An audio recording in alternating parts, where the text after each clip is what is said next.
말씀은 요한계시록 5장 8절로 14절입니다. 핸드폰은 좀 꺼주시고 예배 중에 울리지 않도록. 요한계시록 5장 8절부터 14절입니다. 제가 봉독합니다.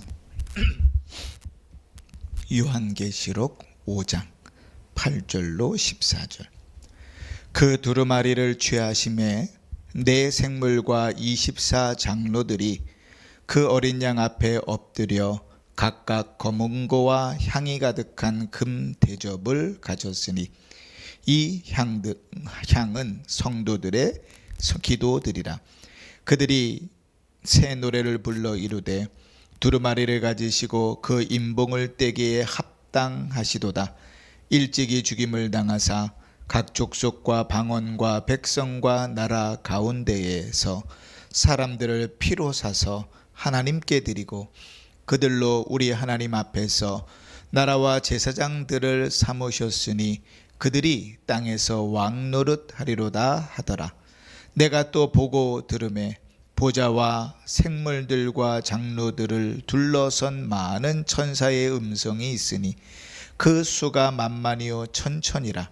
큰 음성으로 이르되 죽임을 당하신 어린 양은 능력과 부와 지혜와 힘과 존귀와 영광과 찬송을 받으시기에 합당하도다 하더라.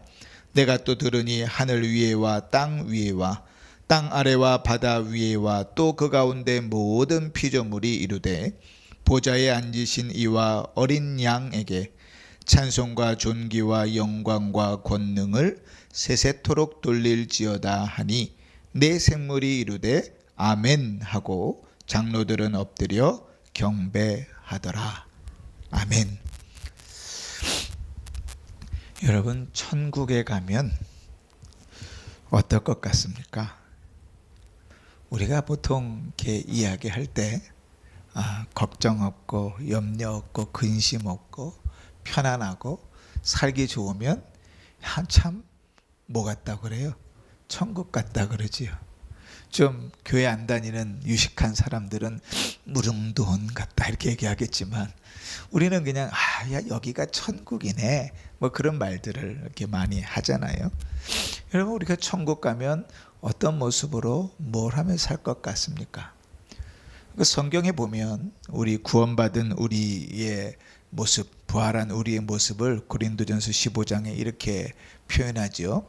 죽은 자의 부활도 그와 같으니 썩은 것으로 심고 썩지 아니할 것으로 다시 살아나며 욕된 것으로 심고 영광스러운 것으로 다시 살아나며 약한 것으로 심고 강한 것으로 다시 살아나며 육의 몸으로 심고 신령한 몸으로 다시 살아나나니 육의 몸이 있은즉 또한 영의 몸도 있느니라 그러죠.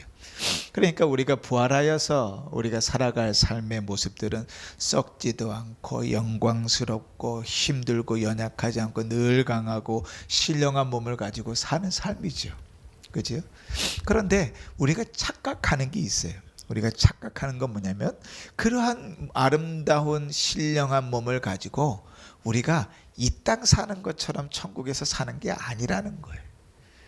우리가 지금 성경을 좀 이해할 때 적어도 우리 은평중학교의 성도들은 그래도 30년이 넘게 우리 교회는 성경적 신앙생활 하자고 외쳐왔으니까 좀 성경적인 사고를 가지고 이야기하면 좋겠다고요. 그러니까 천국에 가서도 편안하고 안락하고 영원히 그렇게 이 땅에서 살듯이 살 건가? 그지? 이 땅에서는 조그마한 집에 살았는데 천국 가니까 좋은 집에서 살고 이 땅에서는 별로 못 먹으면서 굶주리고 살았는데 천국 가서는 먹을 것이 풍족하게 살고 이런 이제 성경에 나오지도 않은 그런 천국을 바라보지 마시고 그 성경이 우리에게 가르치고 있는 천국의 삶이 동경되고 소망되는 삶을 살면 좋겠어요.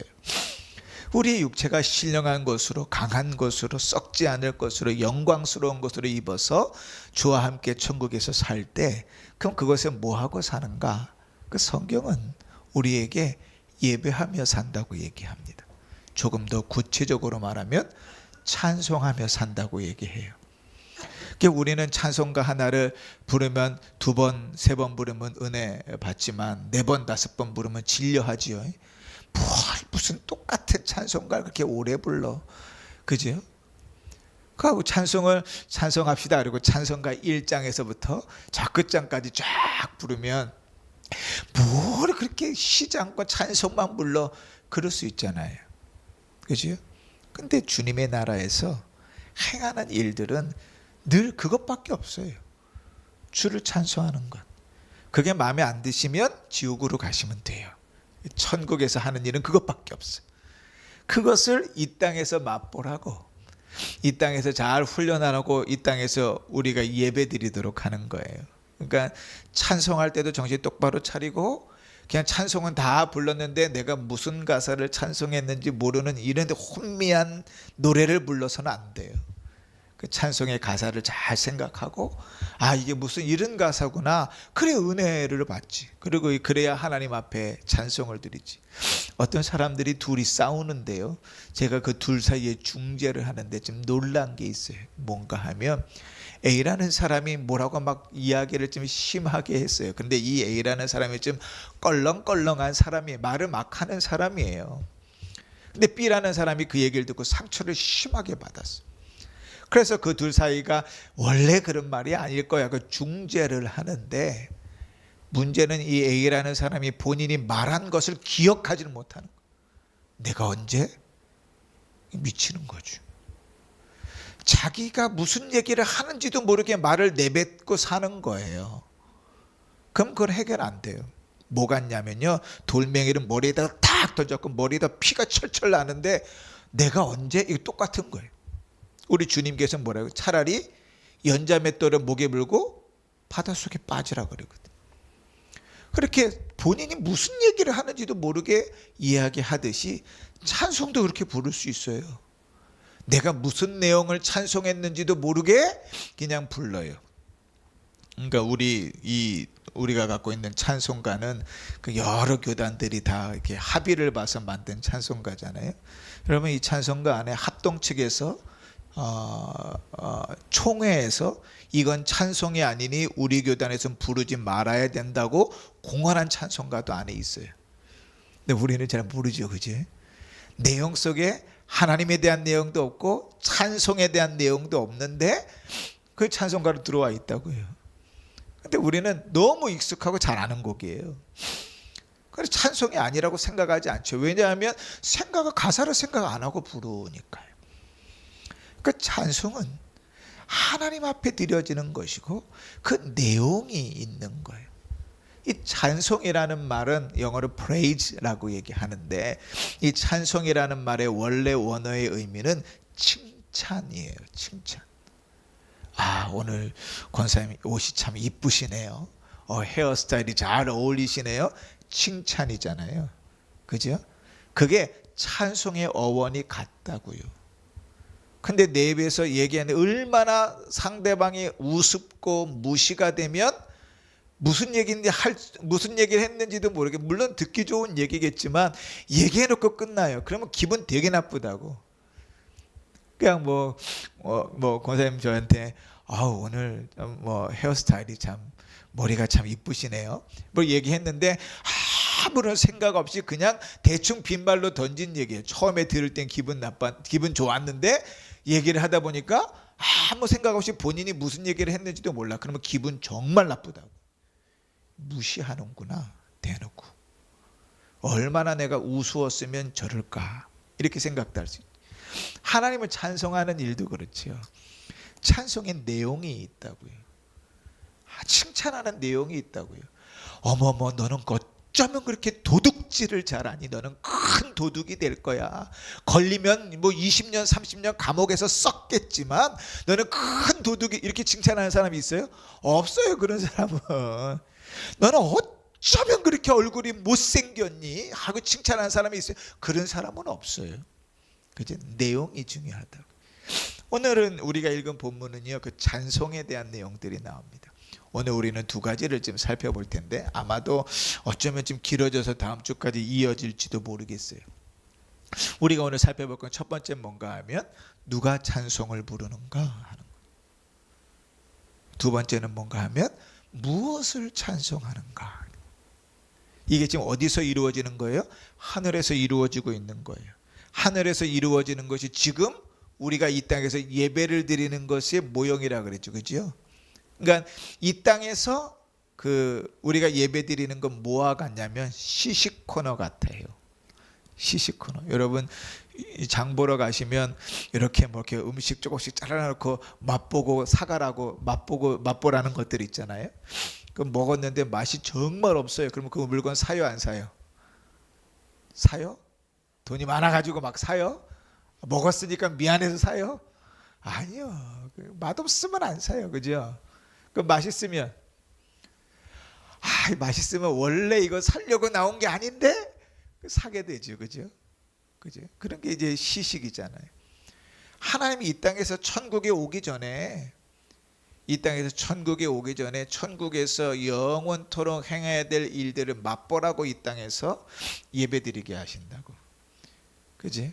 근데 예배를 드리는 것도 참 따분하고 재미없고 졸리고, 찬송하는 것도 이게 뭐 하는 건지 모르겠고 힘이 없으니 그냥 하든지 하는 둥 마는 둥 하고, 그러면 찬송의 기쁨을 모르잖아요.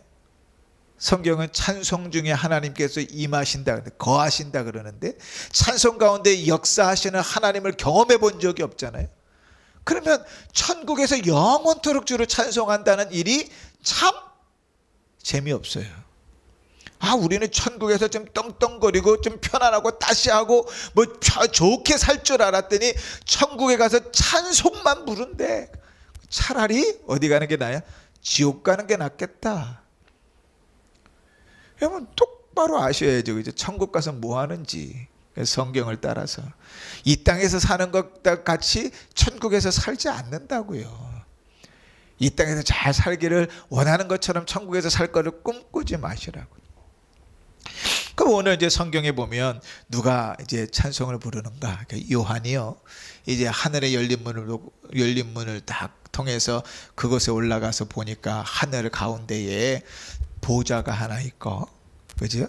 이제 머릿속에 그림을 좀 그리세요. 이게 저는 사실은 이제 우리가 어쩔 수가 없어요. 이 그림을 그리라는 것도 좀 성경적으로 그림을 그리면 좋겠지만, 요한이 최대한 본 것대로 그리는 것도 참 어려우니까 그냥 어찌됐든 일단은 구도만 좀 이해하십시다. 중앙에 뭐가 있어요? 왕이신 성부 하나님께서 앉으신 보좌가 있죠. 그리고 그 오른쪽에 누가 계세요? 어린 양이라고도 표현되고 성자라고 표현되는 우리 구주 예수 그리스도가 있죠. 왜 오른쪽에 있어요? 왼쪽에 계시면 안 돼요? 한 번도 생각해 보신 적이 없어요? 네? 오른쪽에 계실까요? 왼쪽에 계실까요? 이거 물어봅시다. 오른쪽에 계세요? 예수님이 하나님 오른쪽에 계실 것 같습니까? 왼쪽에 계실 것 같습니까? 네? 저를 보세요. 꼭 제가 질문하면 딴짓들을 하시더라고. 대답을 하세요. 대답을 요청하는 것은 이게 자기 눈이 슬슬 감길라 그래가지고 제가 하는 거니까 열심히 이렇게 내가 말을 하면 그래도 좀 잠이 달아날 거 아니요. 그러니까 예수님이 하나님의 보좌 오른쪽에 계시겠어요? 왼쪽에 계시겠어요? 오른쪽. 왜? 그건 잘 모르겠고 하여간 오른쪽에, 그죠? 그러니까 우리가 왜 오른쪽이라고 익숙하게 하냐면, 아까도 우리가 외웠지만 사도신경 고백할 때 하늘에 오르사 전능하신 하나님의 발 아래 계세요? 왼쪽에 계세요? 아니, 오른쪽에 계신다, 그죠? 자, 근데 오늘도 이제 힌트가 있어요. 오늘도 힌트가 있는데 뭔가 하면 7절 보세요. 그 어린 양이 나와서 보좌에 앉으신 이에 오른손에서 두루마리를 취하더라. 보좌에 앉으시는 이는 누구예요? 성부 하나님이시지요. 그 성부 하나님께서 보좌에 앉아 계세요. 그 오른손에 두루마리를 들고 계세요. 그러면 굳이 왼쪽에서 손을 내밀어서 오른쪽에 걸 가져가겠어요? 오른쪽에서 그걸 받는 게 더 편하겠어요? 그지요? 근데 이거보다 좀 더 명확한 게 있어요. 뭔가 하면 스데반 아시죠? 그러니까 사도행전 7장에 보면 스데반이 돌 맞아 죽잖아요. 설교하고 돌 맞아 죽어요. 잘못된 말이 아니라 복음을 진술을 전하고 돌 맞아 죽어요. 그런데 돌 맞아 죽기 전에 그가 하늘을 봤더니 하늘에서 누가 보였어요? 보좌에 왕이신 하나님께서 계시고 예수님께서 어디 계셨어요? 오른편에 서 계신 모습을 봤어요. 유일하게. 다른 데는 다 보좌에 앉아 계신데 이 사도행전 7장에서만 서 계세요. 얼마나 스데반을 이뻐하시는 거겠어요, 그죠? 그런데 어디에? 오른쪽에 서 계신다. 우리 신앙 고백이 명확한 거지요. 그래서 오늘도 오른손에 계신 두루마리를 받았으니까 오른쪽에 계시겠구나. 중앙에 보좌가 있고 성부 하나님께서 계시고 오른쪽에 성자가 계시고 우리가 지난주에 살펴봤던 것처럼 그 다음에 그 지근거리에 누가 있어요? 내 생물로 표현되는 천사가 있죠. 그죠? 우리 지난주에 했습니다. 그리고 내 생물들까지를 쳐서 그 주위를 쭉 둘러서 보좌가 몇 개가 있어요? 24개가 있는데 24개의 24 장로들이 앉아 있다 그랬습니다. 왜 24 보좌인가? 학자들은 구약과 신약을 통틀어 구약과 신약의 교회를 이야기하는 것이다 이렇게 이해했어요. 성경을 통해서 구약의 12지파가 이스라엘 전체를 대표했고 신약의 12사도가 신약의 교회 전체를 대표했기 때문에 12 더하기 12는 몇이에요? 24이죠. 그죠? 24개의 보좌가 신구약의 교회를 예표한다 그랬어요. 여기까지는 이제 그림이 그려지셨죠. 보좌가 있고 오른쪽에 예수께서 앉아 계시고 그 옆에 네 천사들, 네 짐승들이 있고 그 주위에 24개의 보좌가 둘러서 있어요. 그죠? 그리고 이제 24 보좌를 둘러싸고 누가 있는가? 오늘 성경에 보니까 천사들이 있다 이렇게 기록합니다. 11절에 보시면 내가 또 보고 들으면 보좌와 생물들과 장로들을 둘러선 그죠? 보좌와 네 생물들과 24 장로들을 둘러서 누가 있어요? 많은 천사가 있어요. 그 천사들이 수가 얼만가 이렇게 표현할 때 수가 몇이라고 표현되어 있어요? 11절 마지막에 보면 천천히요? 몇? 11절 마지막을 보세요. 천사의 수가 몇 명이라고 기록되어 있어요? 그 수가 만만이요? 천천이라 이렇게 써있죠. 그죠? 자, 만만이라는 얘기는 만만이니까 1억이에요. 그죠? 천천이라는 얘기는 1000 더하기 1000이니까 100만이에요. 그러니까 천사가 1억 100만 명이 있구나 이렇게 이해할 것이 아니라 우리는 이제 성경적으로 이해를 해야 되잖아요. 그러니까 그 성경적으로 이해하면 천사들이 셀 수 없을 만큼 무수히 많다 이렇게 이해해야 되겠죠. 그게 무슨 성경적인 이해입니까? 성경은 늘 그렇게 기록해 왔어요. 여러분 다윗 알죠? 다윗 왕이 이제 다윗이 왕이 되기 전에 골리앗과 블레셋 사람들과 싸웁니다. 아무도 이스라엘에서 골리앗과 싸울 사람이 없었는데 다윗이 소년이었을 때 갑옷을 입혔는데 갑옷이 너무 커갖고 입을 수 없을 정도의 소년이었을 때 그가 나가서 골리앗과 싸워서 이기고 블레셋을 완전히 쳐서 승리하죠. 대승을 거두죠. 그러고 났더니 이스라엘의 여인들이 막 춤을 추면서 노래를 뭐라고 하냐면 사무엘상 18장 7절에 보면 여인들이 뛰놀며 노래하며 이르되 사울이 죽인 자는 천천히요 다윗은 그저 만만이로다. 그러니까 우리가 성경적으로만 이해하고 성경적으로만 풀자고요. 그러니까 1억 100만 명이 있다는 얘기가 아니라 천사가 그 주위에 그 다윗은 그러니까 1억 명을 죽였어요. 그 얘기가 아니잖아요. 다윗과 사울이 죽인 자들이 수없이 많다 하는 거예요.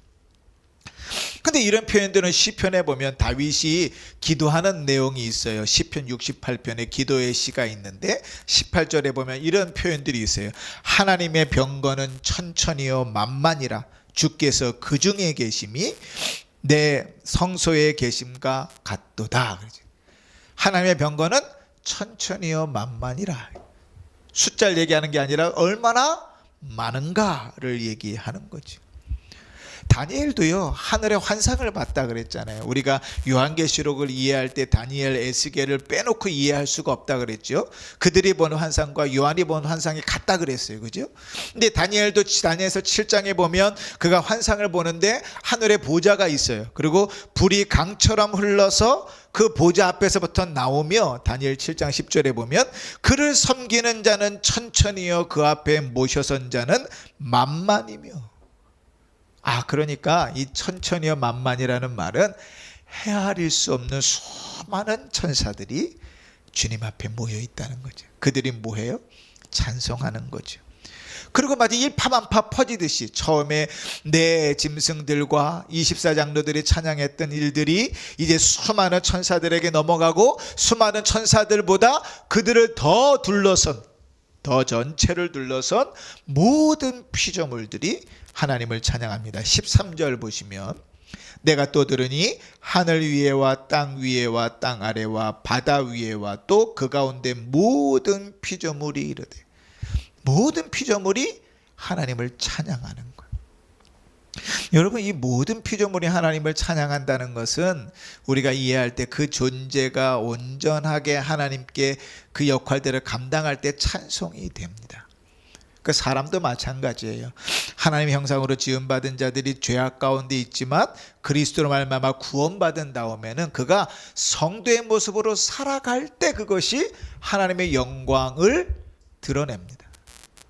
그러니까 신자가 하나님의 그러니까 성도의 모습으로 살지 못할 때, 더 쉬운 표현으로 하면 예수 닮아가면서 살아갈 때, 그때 주님은 영광을 받으세요.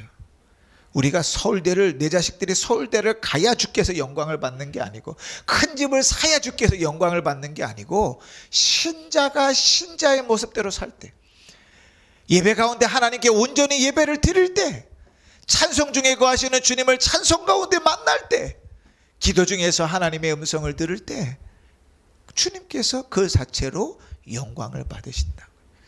재밌는 것은 이래요.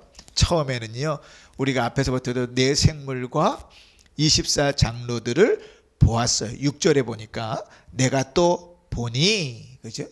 처음에는 네 생물들과 24장로들을 보았어요. 자, 그런데 11절을 보세요. 11절을 보세요. 11절을 보니까 내가 또 보고 들음에, 처음엔 보기만 했어요. 물론 들었겠지요. 그런데 기록이 어떻게 되어 있어요? 보고 들었다. 왜 이렇게 표현했을까요? 그 천사들의 수가 수없이 많으니까, 그렇지? 다 볼 수가 없었던 거죠. 일부는 보이고 일부는 안 보이고. 그런데 말이 또 어떻게 바뀌어요? 13절에 보니까 이제 내가 또 들으니, 보고는 어디 갔어요? 처음에는 봤는데 보고 들었다가 이제 들어요. 왜요? 그 모든 것들을 다 볼 수 없잖아요. 하늘 위에 있는 것과 땅 위에 있는 것과 땅 아래에 있는 것과 바다 위에 있는 것과 그 가운데 있는 그 모든 것을 눈으로 다 볼 수 없어요. 그런데 들려오는 거예요. 모든 하나님의 피조물들이 주를 찬송하는 소리들을 말이지요. 그리고 그 모든 찬송에 이제 그 안에 있는 자들, 특히 14절 보십시다. 14절에 보면 네 생물이 이르되 아멘 하고 장로들은 엎드려 경배하더라. 네 생물들이 뭐 했다고요? 아멘 했다고요. 아멘이라는 말이 무슨 뜻이죠? 아멘, 맞습니다. 네. 또 그렇습니다. 그렇게 되기를 원합니다. 뭐 그런 뜻이죠. 보통 우리는 아멘을 어디에다 해요? 앞에 해요? 중간에 해요? 뒤에 해요? 그죠? 그죠? 그 뒤에 해요. 보통 기도할 때도 뒤에 하지만 우리가 찬송할 때도 뒤에 해요. 그죠? 특별히 우리 찬송가를 가만히 보시면 송영이라고 되어 있는 찬송은 무조건 뒤에 뭐가 있어요? 아멘이 있어요. 송영이란 게 뭐예요? 하나님께 영광을 돌리는 게 송영이에요. 그 영광을 돌린 다음에 화답이 뭐예요? 아멘이에요. 아멘. 마찬가지로 내 생물들이 또 24장로들이 찬양을 시작했는데, 그런데 그 찬양들이 모든 둘러선 천사들이 찬양하고 모든 피조물들이 하나님을 찬양하는 거예요. 그러니까 그 찬양 소리가 끝날 때마다 뭐예요? 아멘, 아멘, 아멘 하는 거예요. 재밌는 사실은 이제 오늘 우리가 읽은 성경에는 이게 지금 표현이 좀 명확하지 않은데 14절을 보시면 내 생물이 이르되, 이제는 내 생물이 말하기를 아멘 하고 장로들은 엎드려 경배하더라 그러잖아요. 근데 이 내 생물이 이르되 말하기를 할 때 이 말하다라는 이 말이 시제가 어떻게 되어 있냐면 헬라어의 시제로는 미완료로 되어져 있어요. 그러니까 헬라어 성경에서는 우리나라 말에는 미완료라는 시제가 없어요. 그래서 이제 표현하기가 좀 어려운데 영어나 이제 뭐 라틴어나 헬라는 미완료 시제가 있는데요. 미완료 시제는 뭔가 하면 과거에 시작됐어요. 그런데 지금 현재에도 아직 끝나지 않았어요. 그리고 앞으로도 계속 그 일이 이루어질 거예요. 그게 미완료예요.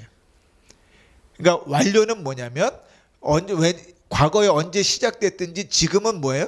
끝난 게 완료죠. 그죠?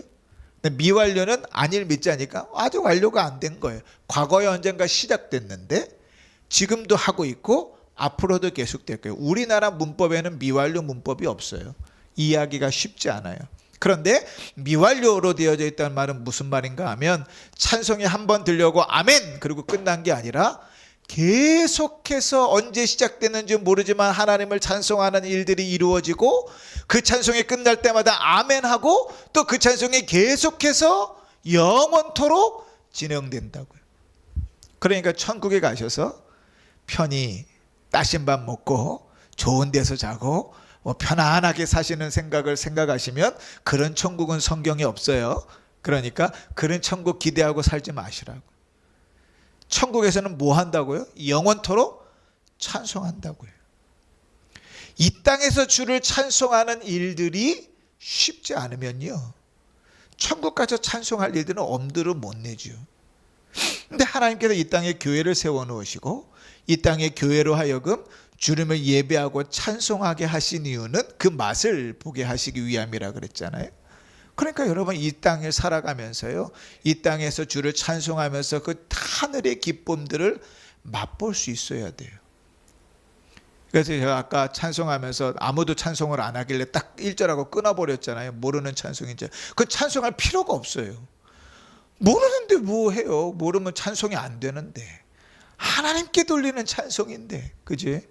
그러니까 모르면 미리 이렇게 찾아보시고 예배 전에 저한테 이건 모르는데요 이렇게 얘기하세요. 그러면 제가 바꿀게요. 그냥 가만히 있지 마시고 찬송 중에 하나님께서 임재하신다니까요. 만나주신다니까요. 그 하나님을 좀 경험해 보시라고요. 찬송 중에 주님께서 만나셔서 그 마음을 기쁨으로 채우시고 평안으로 채우시는 걸 좀 경험해 보셔야 입에서 찬송이 흘러나오지. 맨날 드라마 얘기나 나오고 맨날 뭐 내 자식들 얘기나 나오고 뭐 내 자랑이나 그러면 안 돼요. 그러면 안 된다고. 더더군다나 예배 자리에 와서는 더욱 주님을 찬송해야죠. 그리고 찬송 중에 거하시는 주님을 만나시고 그 찬송의 기쁨을 좀 누릴 수 있으면 좋겠는 거예요. 그러니 사랑하는 성도 여러분, 천국에서는 천사든 성도든 할 것 없이 천국에 있는 모든 존재가 뭘 한다고요? 찬송을 드린다고. 그게 천국에서 영원토록 끊이지 않고 지속되는 일이에요. 천국 가고 싶습니까? 정말 가고 싶어요? 천국 정말 가고 싶으시면 이 땅에서도 천국을 맛보실 수 있어요. 찬송하면서 하시라고요.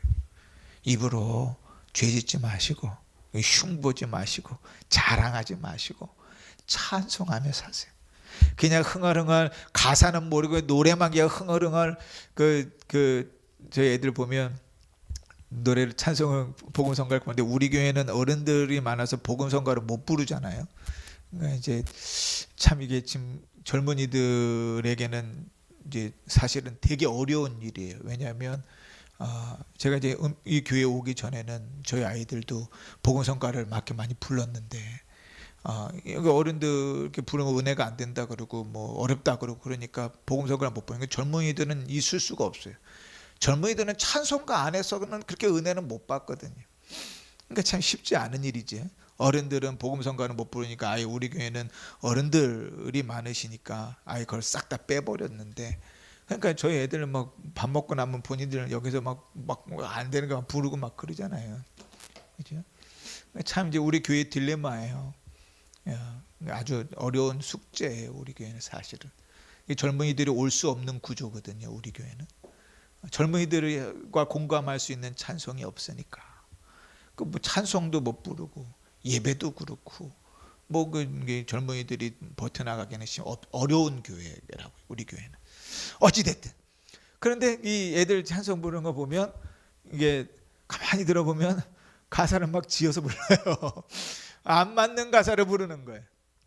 근데 안 맞는 가사를 불러도 그 내용에 맞춰서 대충 이제 무슨 내용이겠다 하고 그렇게 지어서 부르면 상관없는데, 무슨 소리인지도 모르고 막 지어서 부르면 그거는 아무리 열심히 불러봐야 찬송이 안 돼요. 그건 하나님 받으시는 찬송이 아니거든. 예전에 제가 우리 교회에서 우리 교회 주보를 가지고 이제 순서들을 쭉 이렇게 예배 순서들을 하나하나씩 다 이제 의미들을 살펴본 적이 있잖아요. 수요일마다 한 20주를 그렇게 했는데 그 중에 찬송을 얘기할 때 제가 그런 얘기를 한 적이 있어요. 사람은 얼마나 악한가 하면 멜로디에만 젖어서 흥을 낼 수 있는 사람이다. 존재가 그랬대. 예배 중에 하나님께 찬송가를 몇 편을 부르는데 그게 무슨 내용인지는 전혀 중요하거나 의미가 없이 노래만 흥얼흥얼거리고 끝날 수 있는 게 우리의 악함이에요. 그러면서 제가 무슨 예를 들었냐면 그 김건모라는 가수의 잘못된 만남이라는 노래의 예를 들었어요. 그 노래가 얼마나 슬픈 가사인가 하면 이런 가사예요. 내 여자친구가 나하고 가장 친한 남자친구하고 바람이 났어요. 그래서 나를 떠나고 연락을 딱 끊어버리고 떠나버렸어요. 슬퍼요, 기뻐요? 그죠? 근데 그 노래가 나이트클럽에서 제일 먼저 나오는 노래였대요. 거기에 춤을 춘다고. 왜냐하면 비트가 빠르거든. 사람은 그 정도로 악해요. 예배 가운데 찬송가를 가지고 찬송을 부르지만 제가 늘 여러분들에게 가르치는 게 그거잖아요. 예배 전에 반드시 성경 본문 읽으시고 주보 보면서 제목도 가지고 생각하면서 기도하시고 찬송가 다 찾아서 이렇게 체크해 놓으시고 찬송가 가사들 다 읽어보시면서 은혜를 받으시라. 그래야 예배가 된다. 아이고 주여, 저 없다 그래요. 찾으면. 그래야 예배가 된다. 왜냐하면 너무나 익숙한데 그 가사가 뭔지 모르고 그냥 노래를 부를 때가 많거든요. 찬송이 안 될 수 있어요. 찬송이 안 될 수 있다고. 다음부터는 끄세요. 네. 예배가 안 될 수 있다고요. 찬송을 불렀는데 내가 무슨 찬송을 불렀는지 모르면 그건 찬송이 아니라 욕일 수 있다고요. 하나님께 대해서 욕하는 게 될 수 있다. 나는 무슨 얘기인지 모르고 그냥 입으로만 나가는 대로 그냥 얘기한 거니까. 그죠? 그러니까 여러분 제가 지나가면서 아유 권사님 오늘 참 이쁘시네요. 근데 아주 빈말이야. 정말 안 이쁜데 그냥 예의상 내뱉은 거예요. 그런데 내가 그 얘기를 했는지도 몰라. 그러면 나중에 그 사실을 알면 기분이 좋겠어요? 나쁘겠어요? 차라리 말이나 하지 말지. 그죠? 안 듣는 게 낫지. 근데 우리가 그렇게 찬송을 드린다고요. 예배 중에. 가사가 무슨 내용인지도 몰라. 그게 왜 그렇게 주님을 찬송하는 내용인지도 몰라. 그 가사도 생각하지 않아. 근데 멜로디에 맞춰 노래는 다 부르고 끝나. 가사는 머릿속에 하나도 남아있지 않고 마음속에 하나도 남아있지 않아. 그러면 하나님 기분 좋으시겠어요? 나쁘시겠어요? 나쁘시겠죠. 그러니까 아모스서에 보면 하나님이 그런 이 찬송을 그치라 그래요. 부르지 말아라. 내 노랫소리를 내 앞에서 그칠지어다. 내 비파소리도 내가 듣지 아니하리라. 그 내용과 관계없이 그냥 노래만 주구장창 불러대는 것, 나 안 받겠다는 거야 하나님. 그게 참 예배드리기 어렵죠, 그죠? 그러나 그 찬송이 우리가 주님의 나라에 가서도 주님의 나라에서도 영원토록 부를 일이라면 그 찬송이 얼마나 기쁨과 행복함이라면 이 땅에서 우리에게 예배 가운데 그것을 부르게 하셨겠어요. 그러니까 우리의 삶 속에서 늘 그렇게 주님을 찬송하면서 그 찬송 가운데 거하시는 주님을 만나시고 그 찬송 가운데 하늘에서 누리는 그 기쁨과 영광을 누리시는 성도들 되시기를 주의 이름으로 축원합니다. 아멘. 우리 찬송의 내용들은 다음 주에 좀 이어서 하십시다.